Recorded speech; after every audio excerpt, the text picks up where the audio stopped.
প্রিয় poultry school বিডির ফলোয়ারগণ, আশা করি আপনারা সবাই ভালো আছেন। আজকে আপনাদের সম্মুখে একটি বিষয় নিয়ে একটু আলোচনা করব। আমরা বর্তমানে দেখবেন বাজারে গেলে আমরা সোনালী মুরগি পাশাপাশি অন্যরকম মুরগি আমরা দেখতে পাই, সেগুলোও সোনালী মুরগির মতো। তো আমরা এই সোনালী মুরগি বা অন্য রকমের যে কালার মুরগিগুলো পাওয়া যাচ্ছে, সেই মুরগিগুলোর বিভিন্ন জাত, বিভিন্ন নাম আছে।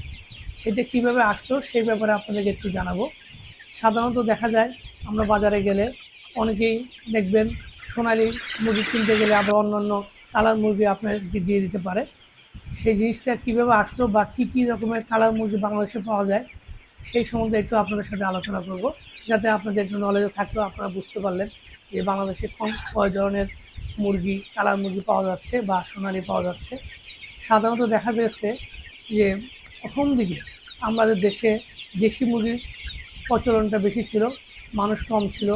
আমাদের গ্রামে গঞ্জে বাড়িতে প্রত্যেকটা বাড়িতে কিছু না কিছু দেশি মুরগি লালন পালন করা হতো, এবং দেখা যেত এই দেশি মুরগি একটা নির্দিষ্ট সময়ে বা 15 দিন বা 1 মাস পরে আমরা এই দেশি মুরগি কোনো আত্মীয় স্বজন আসলে বা এমনি আমরা এই দেশি মুরগি মানে মাঝে মাঝে খাওয়া হতো।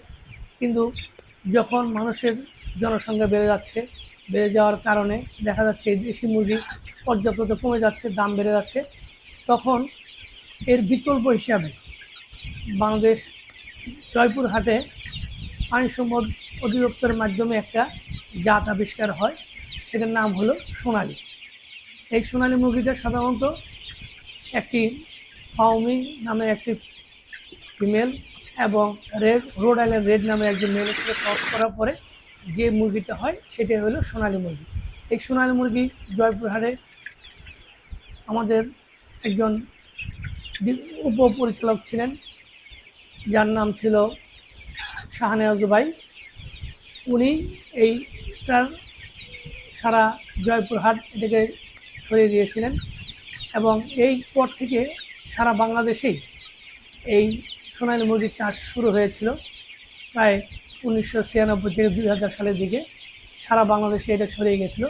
কিন্তু আবার দেখা গেল যে সোনালী মুরগি যখন প্রত্যেকটা গ্রামে গঞ্জে বিভিন্ন খামারের কাছে চলে যাওয়ার পরে এগুলো আবার ক্রস ব্রিডিং হওয়ার কারণে দেখা যাচ্ছে এদের মধ্যে গ্রোথ কমে গেছে, এদের বিভিন্ন রোগ হওয়াতে এটা আবার আস্তে আস্তে প্রায় কমে গেছে।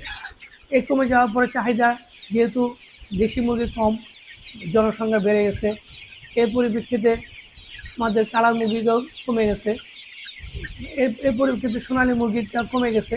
তার পরিপ্রেক্ষিতে দেখা গেল যে এটাকে সাপ্লিমেন্ট করার জন্য কিছু বিদেশি কোম্পানি, যাদের জেনুইন ব্রিড, কালার ব্রিড বলে বা কালার মুরগি আছে, তারা এদেশে আমাদের কাছে প্যারেন্ট স্টক বেচা শুরু করলো।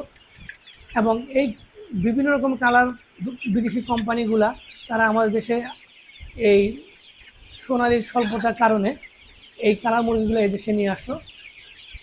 এরপর দেখা যাচ্ছে যে এই কালার মুরগিগুলো আসার পরে আবার বিভিন্ন কোম্পানি আবার এদের মধ্যে আবার ক্রসিং করার পরে আবার নতুন নতুন জাত আবিষ্কার করে আমাদের সারা বাংলাদেশে এখন কালার বার্ড এবং এই রঙিন মুরগিগুলা, যেগুলো দেশির মতো দেখতে, সেটা ছাড়িয়ে দিয়েছে। তো এই কালার বার্ড বা এই জাতীয় রঙিন মুরগি সোনালির মতো সেটা অনেক রকমের আছে। তো এর মধ্যে দেখা যায় সোনালি মুরগিগুলো সাধারণত পাগুলো লম্বা হতো এবং লেজ বড় হতো এবং একটা হালকা টাইপের ছিল।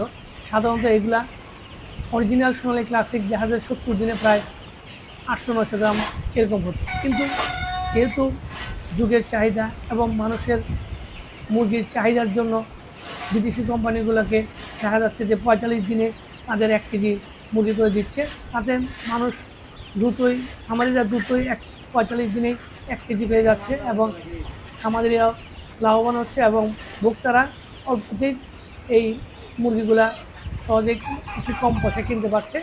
যদিও টেস্টের ক্ষেত্রে একটু হয়তো কম বেশি, যারা মাংস খেয়ে অভ্যস্ত তাদের ক্ষেত্রে হয়তো নাও লাগতে পারে, যারা বেশি চুবে তাদের ক্ষেত্রে হয়তো একটু সমস্যা হতে পারে। এই কালার মুরগিগুলা, এই রঙিন মুরগিগুলো অনেকগুলো জাত আছে, সেই জাতগুলা আপনাদেরকে জানাচ্ছি। সেই জাতগুলোর মধ্যে দেখা যায় কোনো মুরগির পা লম্বা, কোনো মুরগির গলা লম্বা, কোনো মুরগির পালকগুলা বিভিন্ন কালার হয়, কোনোগুলার আবার এক কালার হয়, আবার দেখা যাচ্ছে কোনোটার মাংস বেশি, কোনোটা আবার মাংস একটু কম, আবার কিছু দেখা যায় তাদের লেজ বড় থাকে, আবার কেউ দেয় লেজ ছোটো থাকে। এরকম বিভিন্ন ক্যাটাগরির মুরগিগুলো বাংলাদেশে আসছে এবং বিভিন্ন কোম্পানি এগুলোকে বিভিন্ন ক্রস করার পরে বিভিন্ন রকমের জাত তৈরি হয়েছে। এর মধ্যে যেমন আছে সোনালি, সোনালি ক্লাসিক, সোনালি হাইব্রিড, সোনালি সুপার হাইব্রিড।